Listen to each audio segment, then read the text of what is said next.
Well, the clash between Sajid Javid and England's family doctors has escalated, with the British Medical Association set to ballot on industrial action over controversial reforms.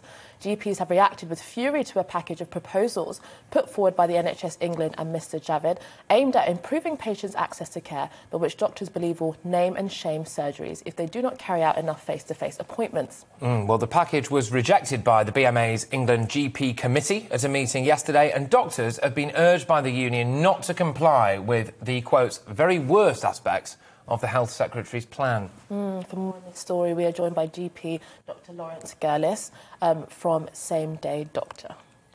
Yes, thank you very much. Look, I mean, I've got to be honest with you, I was taking a lot of flack, actually, by some other members of the medical community a couple of months ago when I suggested that potentially, doctors might be being a bit lazy and they have to be actively encouraged to go back and see patients face-to-face. And it turns out I was right about that. Patrick, you're right to be angry, and I'm pretty angry too. I think the doctors have misread the public mood. Bear in mind, when people go on strike, the government will assess what public sympathy is, and public sympathy for GPs is at an all-time low. I don't think the doctors will vote to strike. I think some of these rules will be ignored by the GPs because they're actually not that sensible. And I'm hoping things will calm down. What frustrates me about this whole discussion is that it's a few GPs used the pandemic to avoid seeing patients, either because they were frightened of catching COVID or because they saw it as a way of doing less work. A few GPs, the majority of GPs that I've met and I've spoken to, have actually been working very hard. But I've seen first-hand examples where GPs have not really seen people face-to-face when those patients should have been seen face-to-face. There's no doubt about that. We saw someone the other day who had 5 telephone consultations before we saw him and referred him off to a specialist. Now, there should be a system that after the first 2 or 3 phone consultations, you should automatically be seen face-to-face for the same problem. That clearly is a nonsense. And I've seen that several times throughout the pandemic.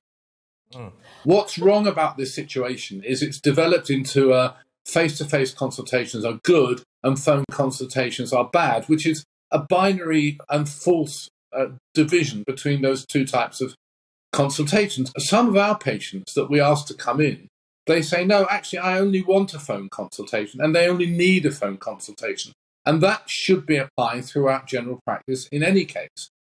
So the idea that anyone who wants a phone consultation should get one actually is where the government have called this one wrong. But used properly, remote consultations can be used to reduce workload, improve care, as long as those patients who are genuinely and seriously ill are seen face-to-face and seen soon, not in 2 weeks or 3 weeks, but today or tomorrow. And I just wish the heat was taken out of this debate and it became less polarised.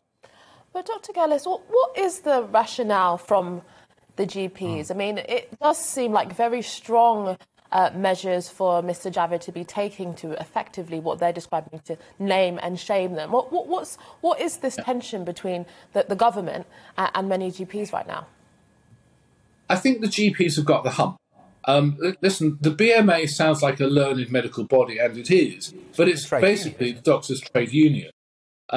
I left the BMA years ago, but I read the BMJ every week. And there has been, I've read articles about this very subject, and there's been no real apology from the GPs that some doctors weren't using the system properly. And so the GPs have got the hump with a number of journalists, a number of newspapers. There have been complaints to press regulatory bodies about the way this has been written. Sorry to interrupt, but times are changing, right? The days where a GP or a doctor used to be some holier-than-thou individual who was beyond reproach, who was the pillar of a local community, who was the most respected person on that street, all this, that and the other. Those days are gone now, and I don't think they can handle it. I don't think they can handle the idea, frankly, that people might go, actually, we do pay your wages, do you mind looking after me? Yeah. I think you're absolutely right. And what I've often said, doctors have a tendency to be slightly arrogant. I'm a doctor, I know that. But also, so do I, to be fair. But carry on. but when you have a constant flow of patients and your income doesn't depend on how much on how well you treat those patients, you do develop a certain sense of lack of connection between providing customer service. And I think that's been the case with the NHS general practice for many, many years.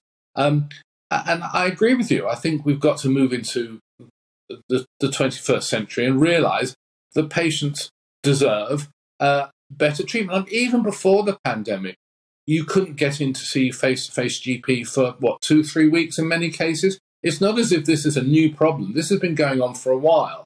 And to some extent, there's an increased demand. We've got an ageing and growing population. We've got a shortage of GPs. But I think that it's up to the profession to sort out the shortage. We can't just blame government the whole time. There are ways of recruiting and retaining doctors that the profession should sort out rather than just blame government all the time.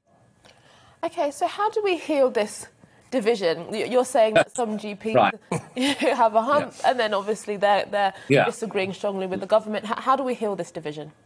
Okay, well, what I would say is knock the heads together, go to ACAS, stop this naming and shaming, because I think that was an idle threat anyway, and it won't happen.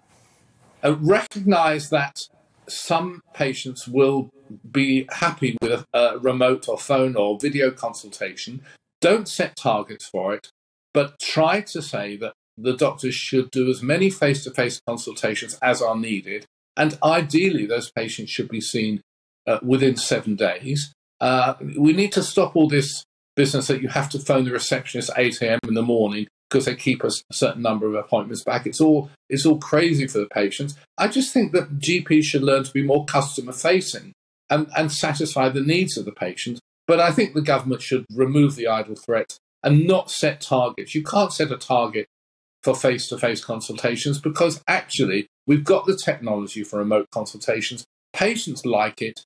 It's effective. It saves the health service money, and you can do a lot. When I come off this call, I've got one of my patients is in Dorset. I'm going to be speaking to him on the phone, and that's what he wants.